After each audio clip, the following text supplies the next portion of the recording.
Today, we begin our study of the area that many people often think of as the heart of organizational behavior: motivation, why we do what we do.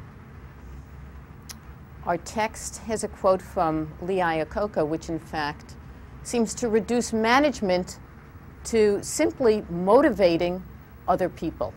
Is that all that it is? We start out looking at this very complex process or processes by looking at need theories, and at a later time, next time, proceed to look at some that are somewhat more cognitively based. And then we'll take a look all the way through at applications. But first, let's try to get a grip on what is this complex process of motivation. We feel it. Clearly, we can identify it in ourselves, but defining it might be a little bit more difficult. If we look at the overhead, we can see that if we go back up to, that motivation is the set of processes that arouse, that direct, and maintain behavior towards some very specific goal. So we're not just energized, we're energized to do something very specific when we feel motivated. We can think of arousal as the level of effort that we're putting in, or the energy that gets us moving, that gets us started. We can think of direction as some goal orientation. We're energized, but we're energized to achieve some goal. And the third facet that's important in all of this is maintenance, because motivated behavior usually will persist until the goal is achieved. At the simplest, at the very simplest level, if you're really hungry, you're not going to stop until you get some food. If you're really thirsty, you're not going to stop until you get some water. And if you're in pain, you're going to do everything you can to get yourself out of that painful situation. Okay, so you keep moving, keep acting until you achieve the goal. Let's dissect this a bit more in an example. Suppose, and that should really, in terms of the arousal part, read desire to make a good impression. Couldn't quite fit it in the oval on that one. But suppose you have this desire to make a good impression. It's particularly the case when you're new in the work situation. You want people to think well of you, so you're motivated along those lines. How are you going to do that? You're energized, you're activated to make a good impression. You have alternate ways of doing it, and you may put your effort more into one path than another path. You have different behaviors you can choose from.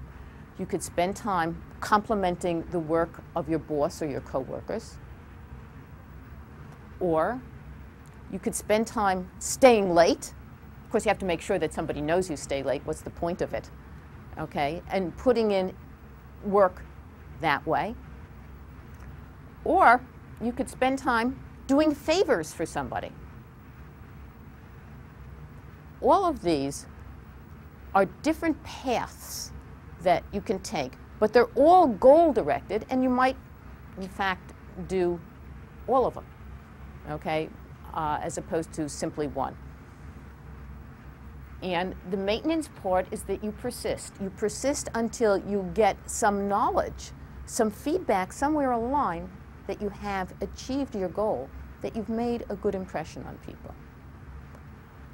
You may look for little indicators of that in terms of getting the feedback.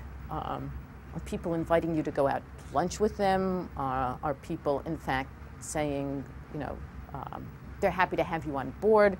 Any of these little signals that may indicate it, but the behavior keeps up persists until you've achieved the goal, but that's a goal you have to keep on achieving, and we'll see that complicated aspect of motivation as we talk about it.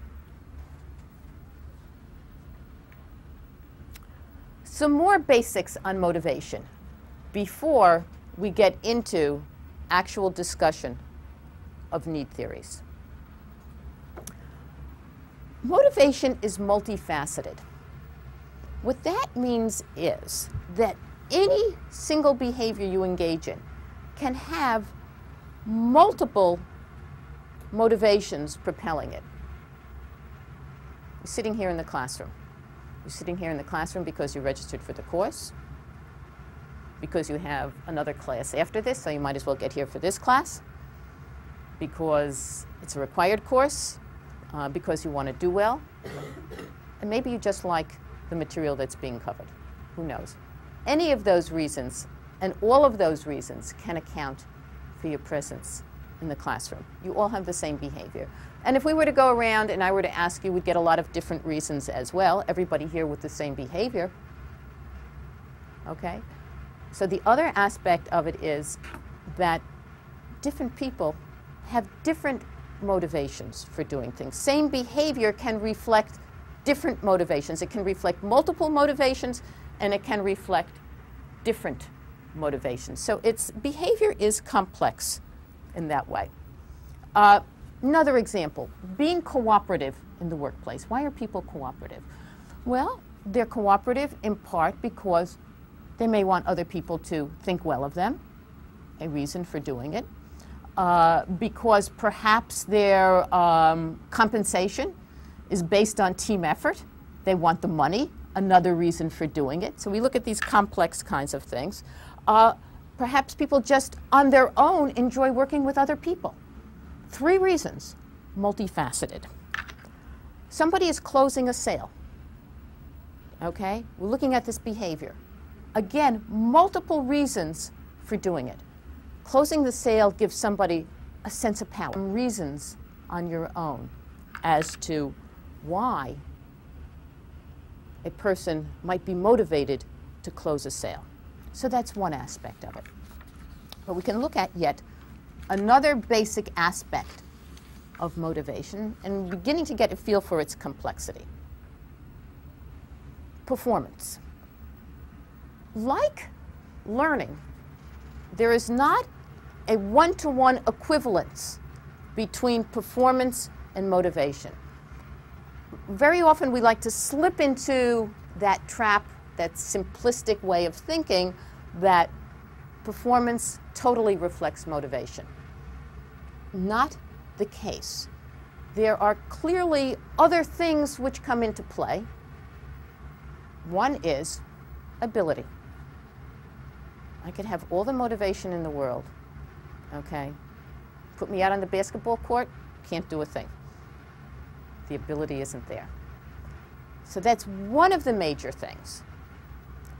Another major thing that affects performance, besides motivation, okay, and clearly motivation plays a good role in all of this, is opportunity. If the coach has you sitting on the bench, doesn't matter how motivated you are, nobody's ever going to know it. These are 2 important things to take into the workplace for you as a manager. Because if you want your workers to be motivated, you've got to give them the opportunity to perform.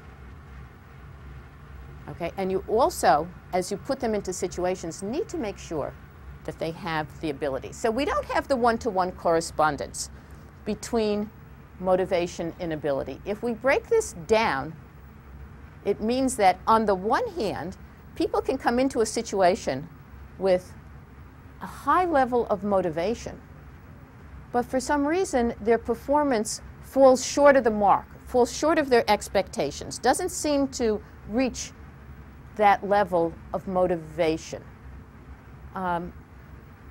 Somebody want to give us some example of how this might happen?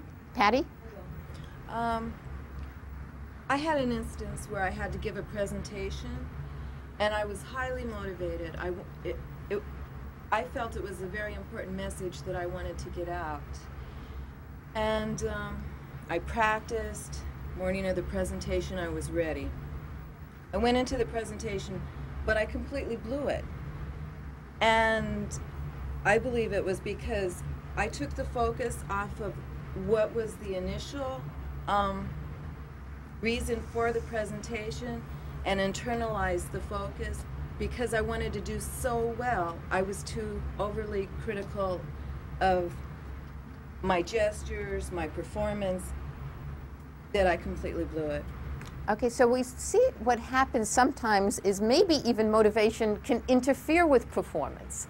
That you are so highly motivated that you're attending to all kinds of things in your behavior and not the main focus of your presentation. You become so self-conscious that you lose focus of the content of the, in this case, the presentation. And I'm sure everybody at some time or other has had to give a presentation, and in the process of doing it becomes extremely aware of their own behaviors.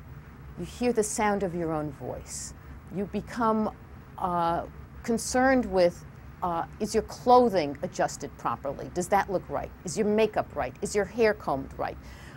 Is your voice trembling? Can anybody notice that you're sweating? And as you focus on all of these things, you become so self-aware in the presentation, you take your focus off what's going on. So in this case, we see interference between the level of motivation and the actual performance. Then we have the other side of things, where we look at somebody and we say, boy, that looks as if somebody's putting in no effort at all. That person makes it look so easy, and I have to work so hard at achieving something. Is it possible that somebody can have a really high level of performance, and from our perspective, there seems to be minimal or no effort? I think sports tend to give us a good example. Does somebody want to think about that? John? Yeah, I think that to use an example of like Michael Jordan, he works out really hard in the off season. He's motivated that way. He does a lot of practice and probably works harder than anybody, but he also has the ability to play really well. So that it almost looks really easy for him. So that would be an example. Okay, so here we have somebody who's got an extremely high level of ability, but you mentioned something else in there, that it may not be quite as effortless as some of us would think. Tony, we were talking about this a little bit earlier. Do you want to continue? Sure. I think that you have to look at how motivation expresses itself in preparation, because ostensibly that preparation increases your aptitude. You become better, you become more knowledgeable. So when you see someone in a competitive situation, the challenge is there, but for them it's much reduced because they're so well prepared that they're in essence overqualified, or more than a match for their competition. Okay, so we've got a really interesting situation going on here, where we talk about, from an outsider's perspective, it looks as if somebody is not putting in much effort, and the performance level is really high. But one of the things that may get a person to that point, as Tony and John have pointed out, is the motivation that makes you prepare to get ready for the situation, so that you walk into a situation and you're now able to use your ability up to its fullest. We're going to come back and talk about this later on, because it's an interesting situation. I talked about ability being a factor in performance, as well as motivation and opportunity. And sometimes we think of ability as being a fixed kind of thing. You're born with the ability, you're not born with the ability. The truth is, we never really know how much ability we have. Can we drive it up to yet another notch and yet another notch? If we practice, if somebody is giving us the right techniques for doing it, and if not only we're given the opportunities, but we make opportunities for ourselves. So performance, motivation, a complex relationship between the two. that as an introduction, and now we look at one of the approaches to understanding motivation. Let me preface our discussion today and to carry over into our discussion over the next couple of sessions that we're going to be looking at different approaches. And no one approach seems to explain all of motivation. At sometimes we can better understand somebody's motives using one of the approaches, perhaps the need approach. At another time, perhaps a more cognitively based approach explains what people are doing. And so from a managerial point of view, you want to be familiar with all of them so that you have all available in your grab bag of managerial tricks and knowledge to help you understand what's going on with workers out there and to even help you spur workers on to better performance. Need theories. The notion with need theories is that somehow we have needs, and when we experience a deficit in the needs, we're spurred to do something about it, to solve it. One of the most popular need theories out there in the literature about motivation in the workplace is that of Abraham Maslow and his hierarchy of needs. A little bit about Maslow. Maslow was not a manager. Maslow, in fact, was a clinical psychologist. In his observations of his patients over the years led him to build this theory that essentially worked on the notion that if people's needs go unmet,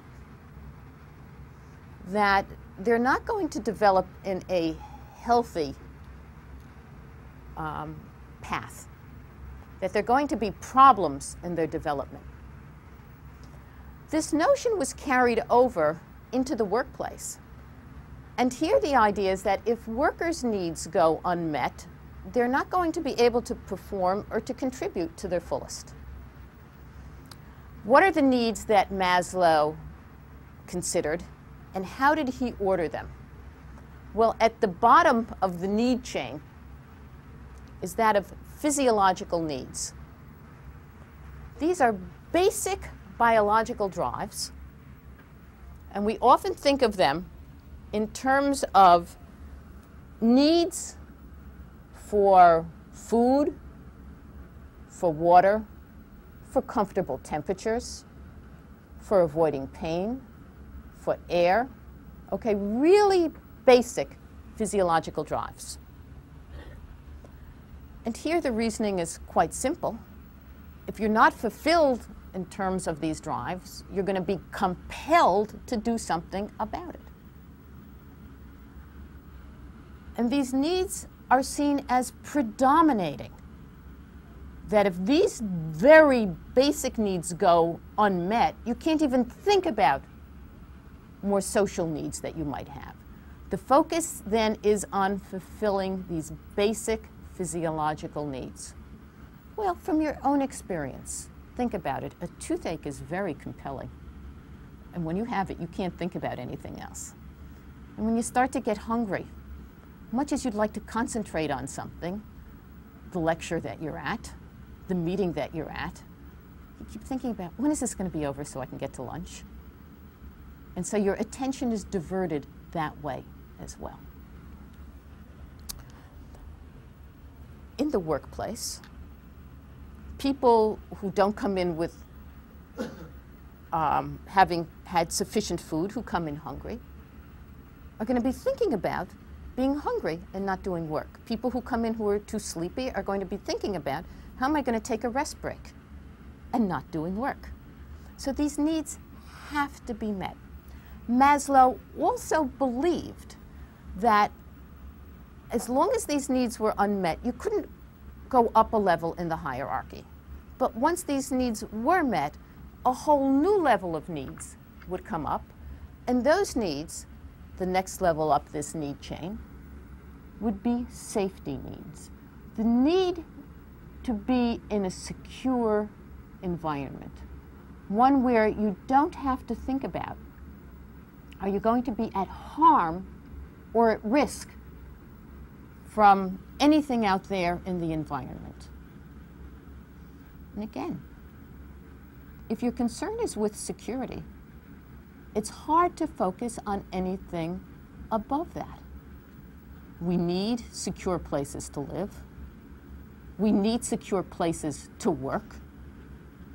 And if we're worried about our own personal or our family security in this, then you spend all your time working on protection. And interesting, as we walk around and we see the efforts that are made for people to create secure working environments. And where there are high crime rates in residential areas where people are living, again, the efforts put in to create secure living environments. Alarms, bars on windows, video cameras, passes that you need to get in anywhere, codes that you need to get in. And the more secure the area needs to be, the more extensive and elaborate becomes the protection system, because security is basic to us. We are all quite willing to pass through metal detectors because it helps ensure our security and safety in flying or going into buildings if that's required. So security becomes important. In the workplace, how does this translate? Well, all of the protection devices that I talked about for making it a secure working environment. But beyond that, some jobs are more dangerous than others, and so you need to put in safety equipment for those people to wear to help ensure their safety, to make the job somewhat secure. Policemen, bulletproof vests, as an example, firemen, and all kinds of safety equipment that they have for working in very dangerous environments. That's one example. But the other security that we get concerned with in the workplace has to do with our ability to survive on the job. In most jobs, there is no written guarantee that you're going to survive. The phrase is called employment at will. And what that means is, at will, you get a better job offer and you can leave. And at will, the employer is free to fire you. There is no security. You hope that over the years, as you build up some seniority, that's going to contribute. It will be factored in. But in some situations, there is security. Professors get tenure. And there are work protection clauses, no layoffs, that unions build in. In civil service environments, again, there is usually protection for workers. And finally, there are legal avenues that exist out there if you believe that there was wrongful dismissal. There is legal recourse for you out there. It may be expensive, it may be difficult to prove, but that avenue exists. So security on the job, and you can see that why unions build the protection in for their workers. That's in part what unions are about. It's about giving security to workers.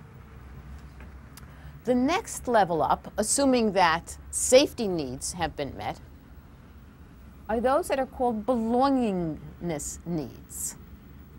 These have to do with social needs. Needs to be with other people. Needs to communicate with other people. We are very social animals. We're not hermits. We crave the company of other people and the attention of other people and the ability to communicate and to talk and to socialize with other people. And in large part, for some workers, this may be the primary motivation for going to work, is to be with other people.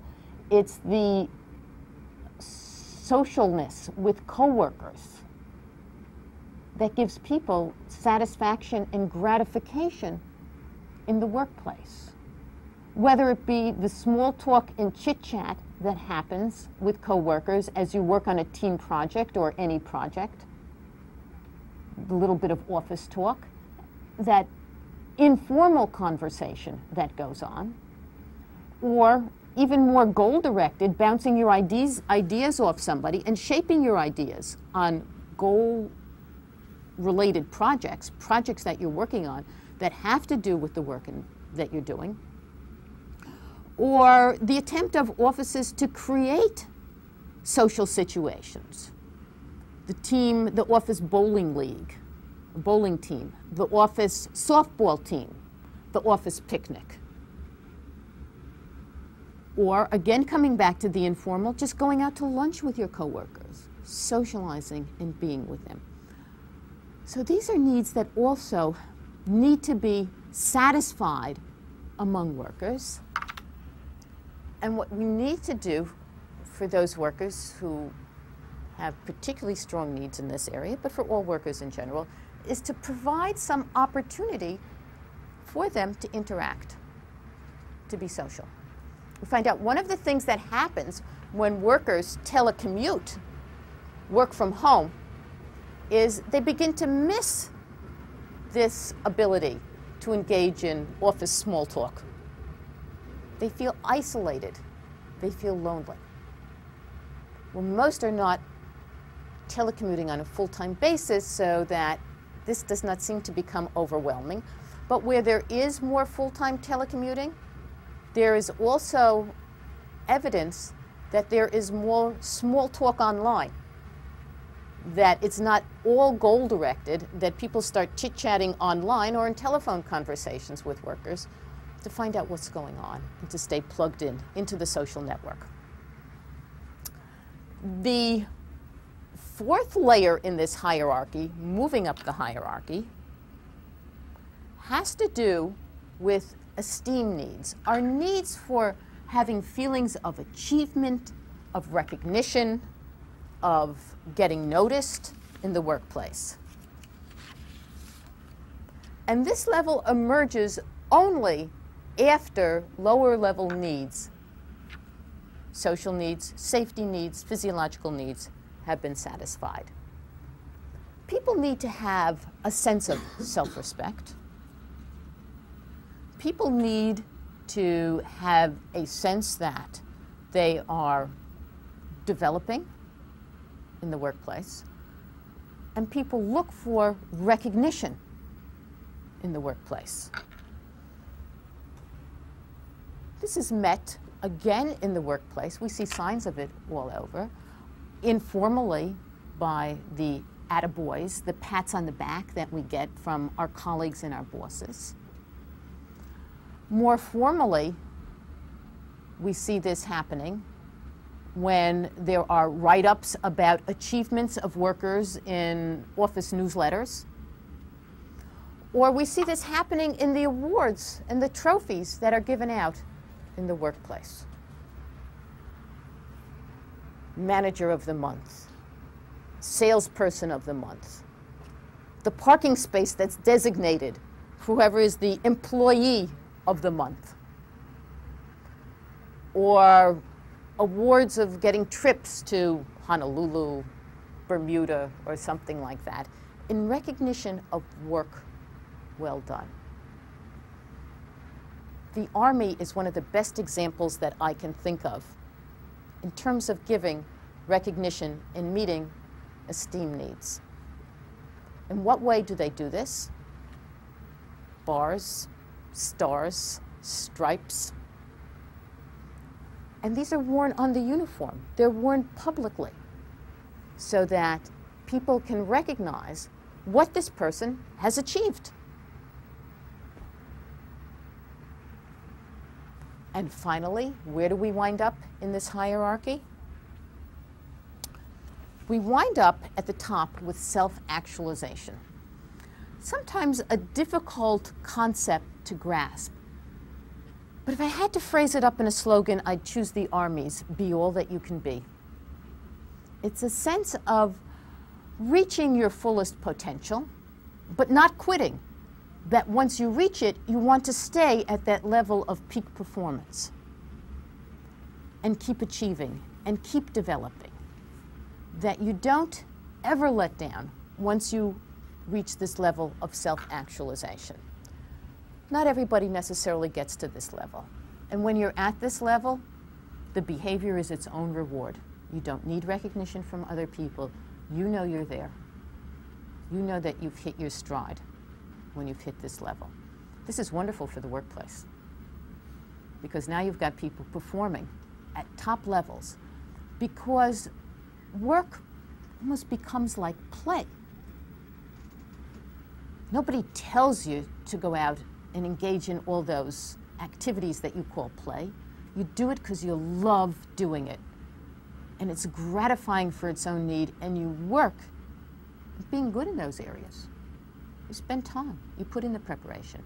And this is the same thing with work. It becomes the same way. You do the work because you love doing it, and you feel you've hit your full stride in terms of your level of performance. Collectively, if we take a look at the hierarchy again, the three bottom needs on the hierarchy are known as deficiency needs.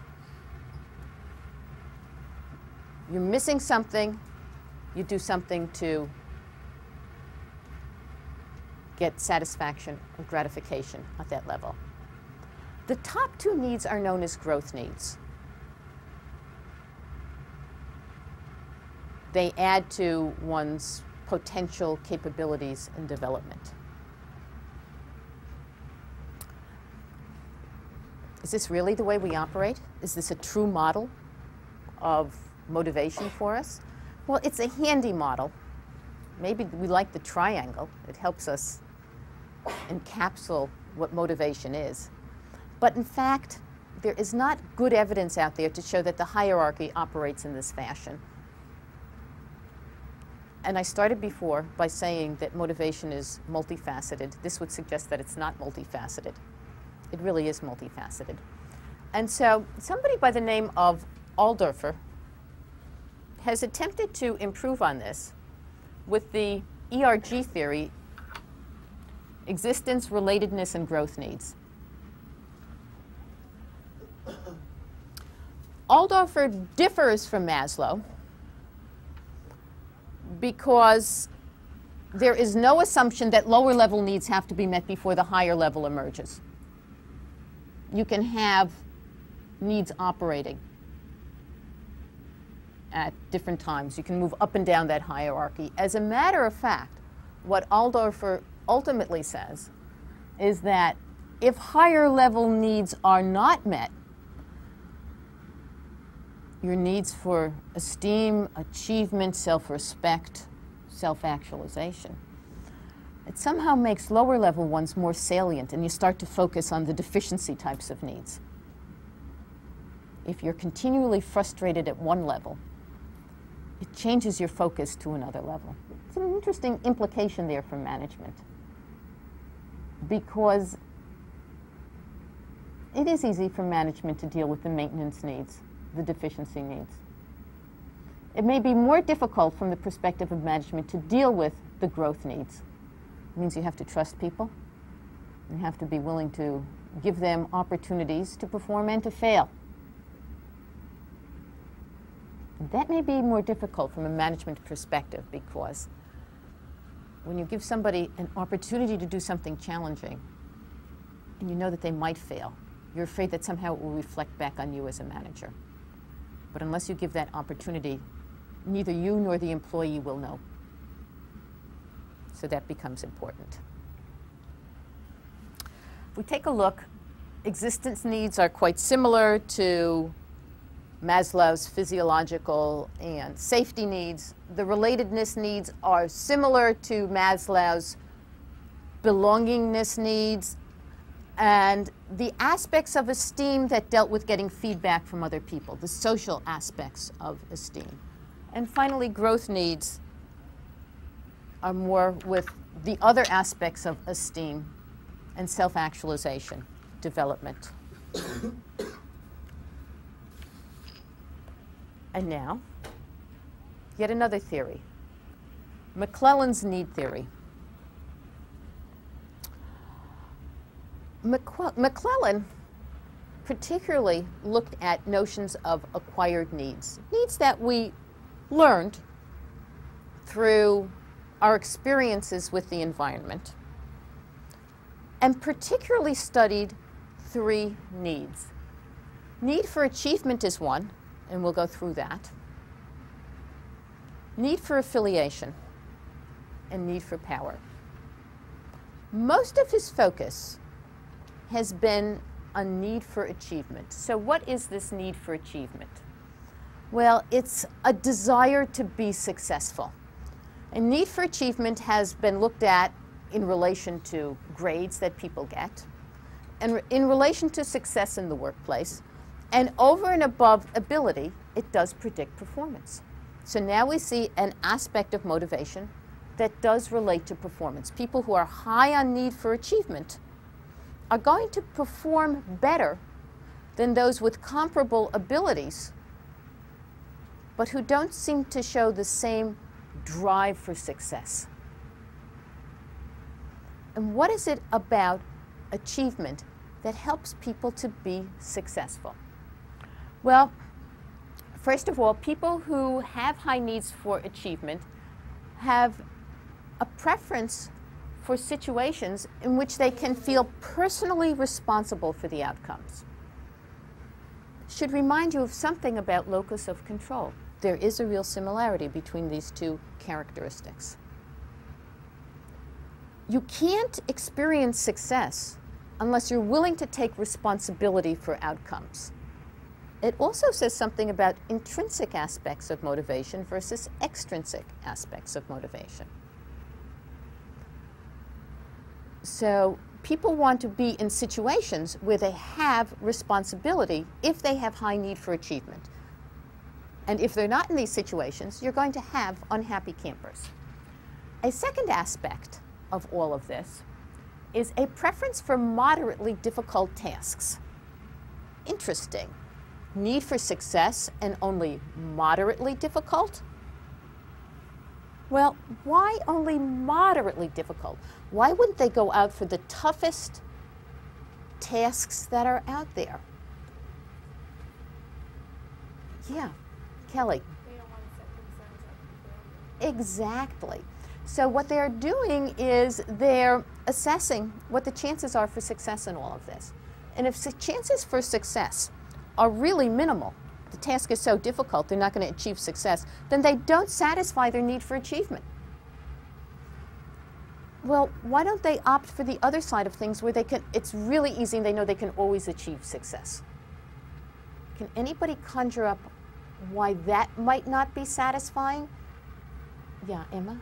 Because if it's too easy, they won't be able to show their ability to work at a higher level and be able to step up maybe beyond what they think that they can do and show management that they can do something good. Exactly. So if the task is so easy that anybody could do it, you don't get any real feelings for success anyway. It's not tapping into your ability levels at all.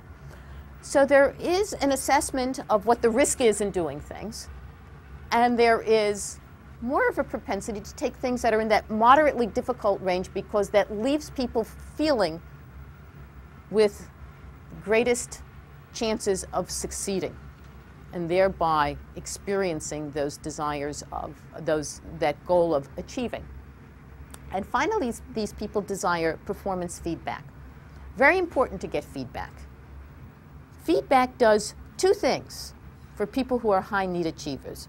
First, feedback directly gives you evidence of succeeding in those tasks where you rely on feedback, or even if you get feedback directly from the task itself.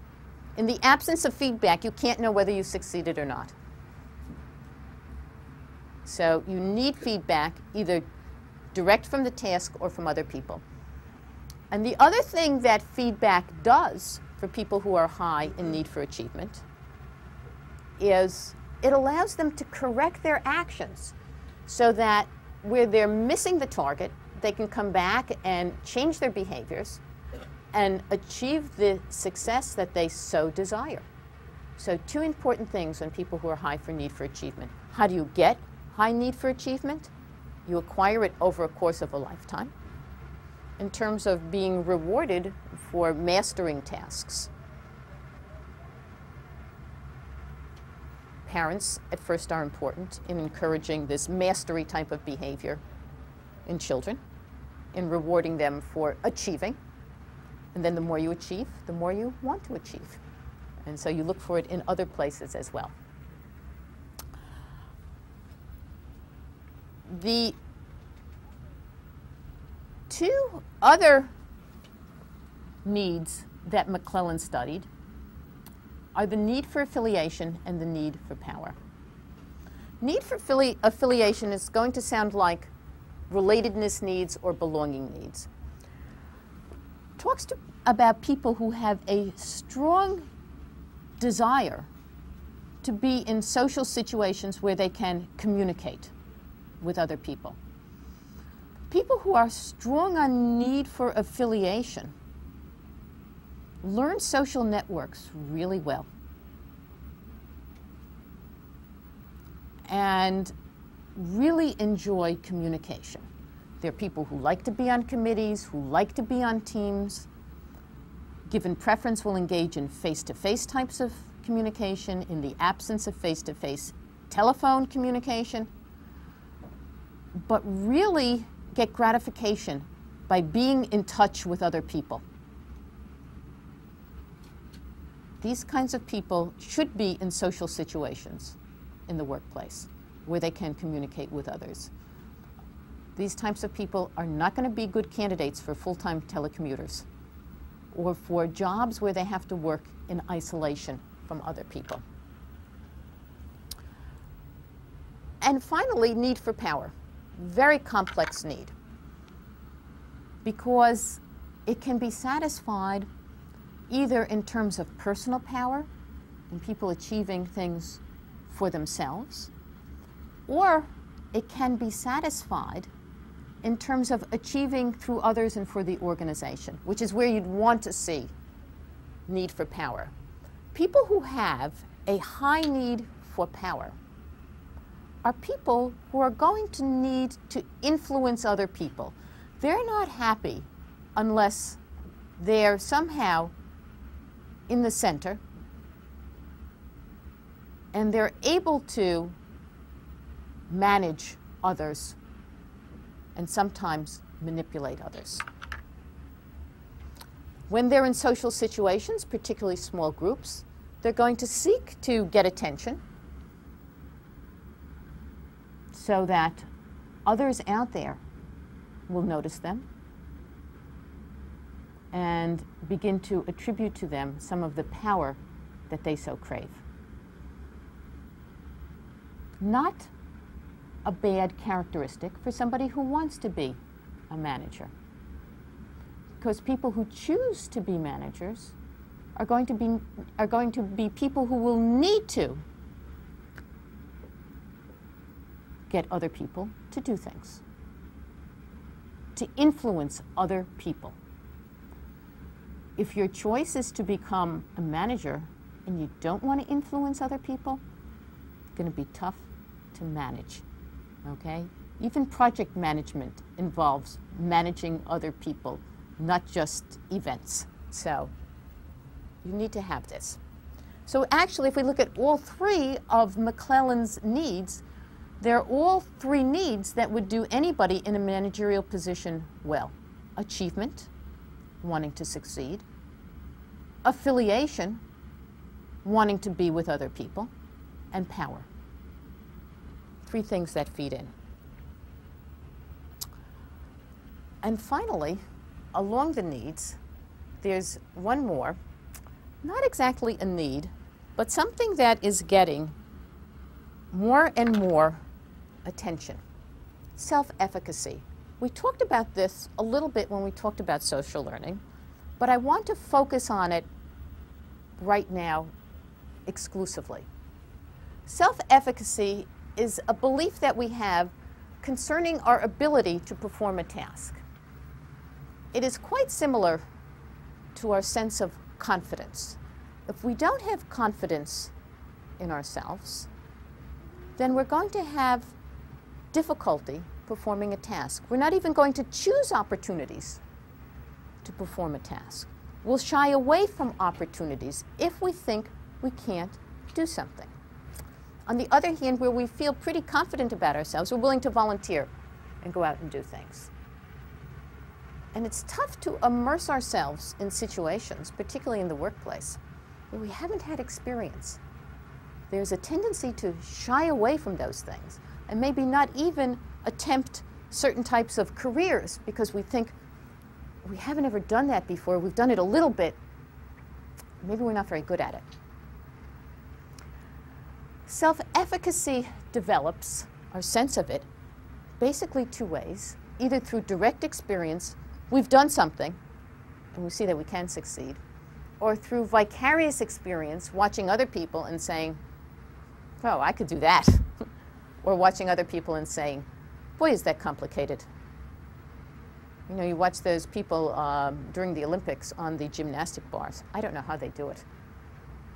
Nor would I even try at doing something like that. And as it develops, in the very early stages, we tend to focus on the situation that contributes to our succeeding or not succeeding. Not only our ability, but we focus on things like, well, is this a really difficult task or is it not a difficult task? Do I have the resources for doing this? Are people giving me the right tools for doing something in the early stages of learning it? Am I coming in at, you know, like peak of performance, or was it really a bad time? And so in the initial stages of trying to gain skills in any area, we are quite aware of external conditions that contribute to our ability to do something.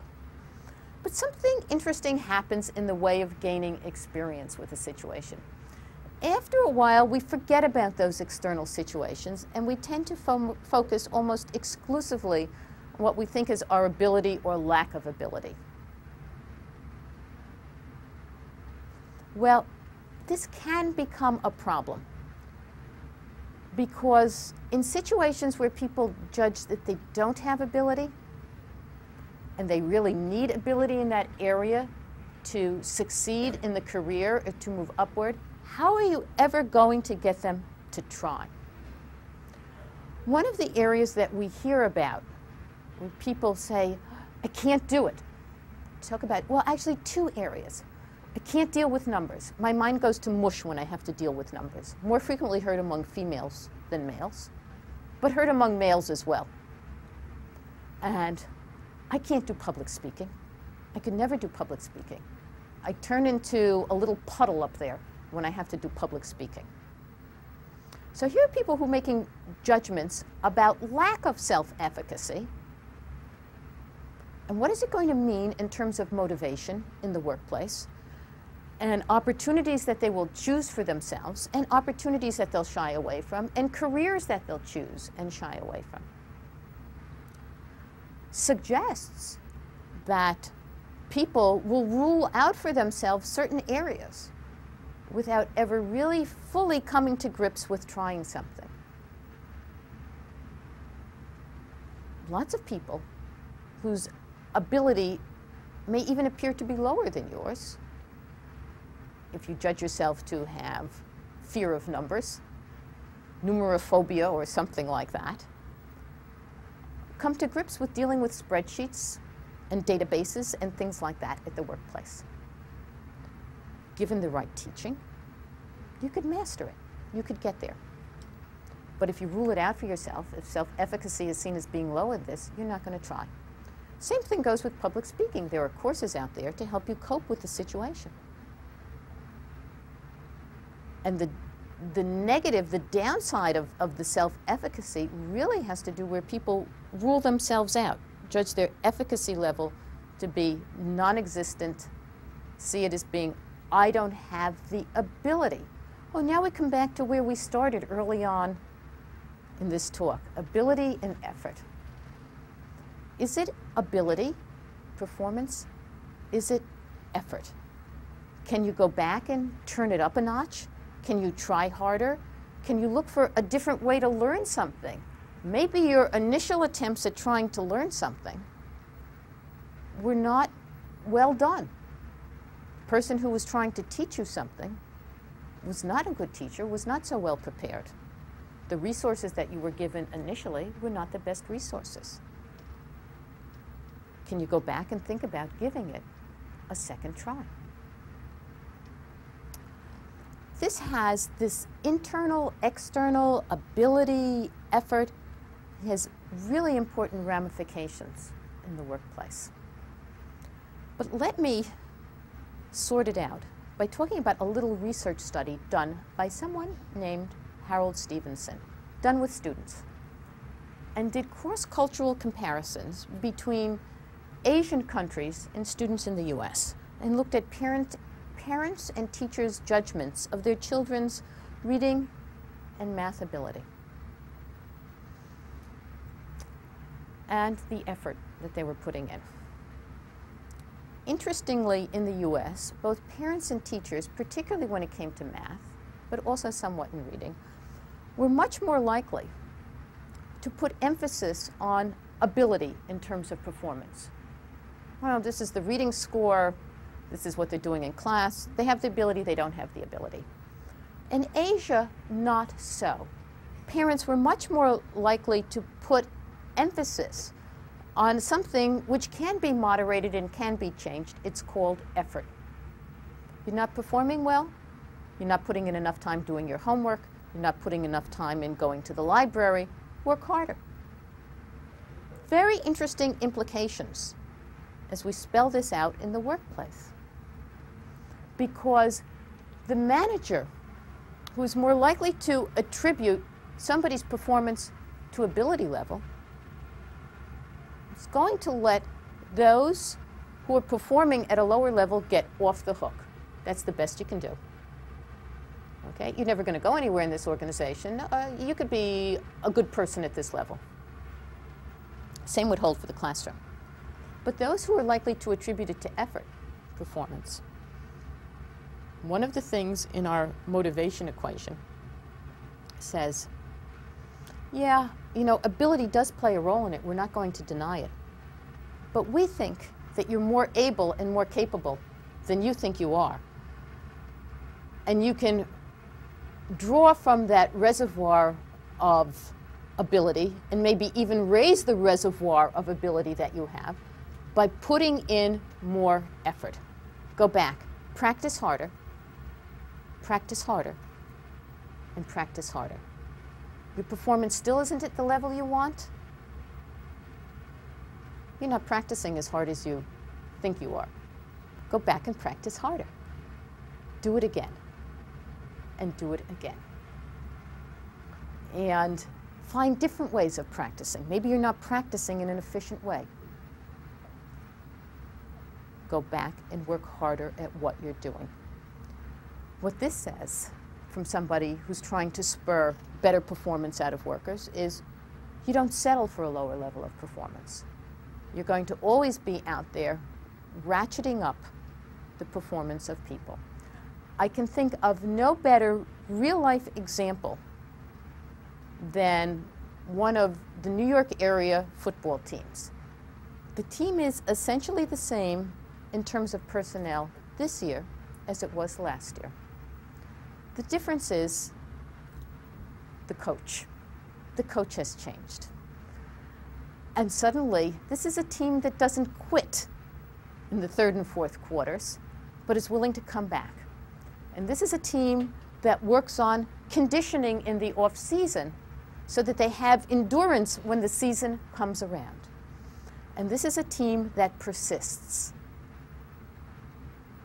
Did something change in their ability level from one year to the next? I think not.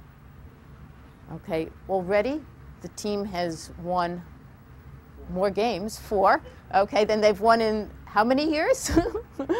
Well, certainly the past 2 years, okay? A different approach to motivation. So what does all of this mean than for the workplace. If we look at just dealing with needs, it means, as if we go back over everything, as managers, you have to appreciate diversity. And in this case, I'm talking about diverse motivations. To understand that people are complex, that they work for multiple motives, and some of those motives are going to be more important to some people than other people. As managers, you're going to have to find out what pushes the buttons. You need to become astute at evaluating the motives of your personnel and figuring out how you can offer incentives to spur on performance. It also means that you're going to have to provide satisfaction for those extrinsic motives. Where the work situation is so bad that it's unhealthy, where pay is so poor that it doesn't cover some basic needs, where security is so bad that people worry about being secure in the workplace, you've got to go in and fix those things so that you can get performance out of your workers and they're not coming in and worrying, somebody going to come in and mug me in the workplace. Is this work situation one where I have to be afraid of working in some kind of toxic situation, fumes, whatever? And finally, you need to appreciate intrinsic motivation. Go back to where we started, or somewhere along the line. We said it's easy for managers to deal with the deficiency motives. You can always raise pay. In fact, you can always fix working conditions. You can make it a more secure workplace, and you can give people the company picnic. But giving people opportunities for growth, giving people opportunities to achieve, trusting in people to show their best, giving them the resources to do that, that's the harder part of management. And you need to be able to do that. And so, we've come from a starting point where we looked at what motivation is and what needs are. And we can look forward to, next time, continuing with this complex area of motivation and dealing with it from not a need base, but a cognitive base.